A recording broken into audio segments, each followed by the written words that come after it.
لا الہ الا اللہ پڑھ لا الہ الا اللہ۔ ہمارے ایک عزیز نے فون پر اپنی بیوی کو ایک بار کہا کہ تم میری طرف سے فارغ ہو، دو بات پکی طلاق ہو گئی جناب۔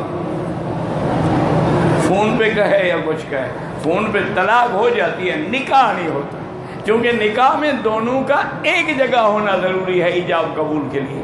طلاق کے لیے تو دونوں کا اکٹھے ہونے کی ضرورت ہے، وہ دینی مرد نے ہے، عورت چاہے سامنے ہو یا نہ ہو۔ ایک عجیب مسئلہ میرے پاس آیا تھا، مجھے خود لڑکی نے ٹیلی فون کیا، اس نے کہا کہ میرا جو خامد ہے وہ رمضان المبارک کے مہینے میں مجھے پابند کرتا ہے کہ بھی تم بالکل افطار کے وقت میں بالکل اپنے بیڈ روم میں تیار رہنا، کیونکہ اس اللہ نے روزے میں 3 چیزیں بند کی ہیں، کھانا بھی بند، پینا بھی بند، بیوی سے جماع بھی بند۔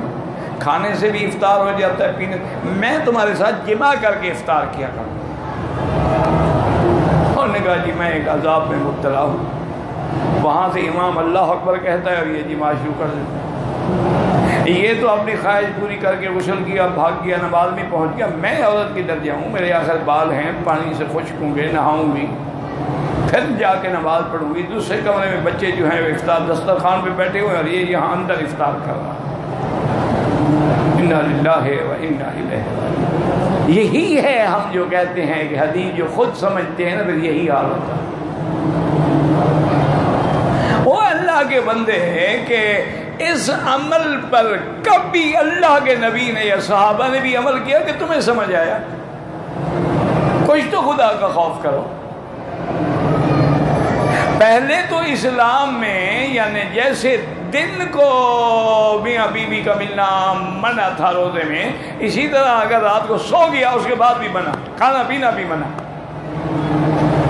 یہ تو اللہ نے کرم کیا کہ اللہ نے رات حلال کر دی کہ احل لکم لیلۃ الصیام الرفث الی نسائکم، کہ رات کو میاں بیوی مل سکتے ہیں۔ دنیا میں ہر قسم کی مخلوق ہے، اللہ تعالیٰ سے دعا کریں اللہ ہدایت دے۔ اور ایک بات یاد رکھو، جب تک اسلام کے احکام پہ چلو گے دین دنیا میں کامیاب رہو گے، اور جس دن اسلام کے رستوں سے ہٹو گے اسی دن تباہی اور بربادی شروع۔ یہ سوزاک کی بیماری ہے، آتشک کی بیماری ہے، ایڈز کی بیماری کہاں سے ہوتی ہے؟ اب رو رہا ہے پورا یورپ، اپنی بیوی کے بعد جاتے ہوئے ڈرتے ہیں کہ اللہ کو معلوم اس کو ایڈ لگا ہوا تو میں تو رول گیا نا۔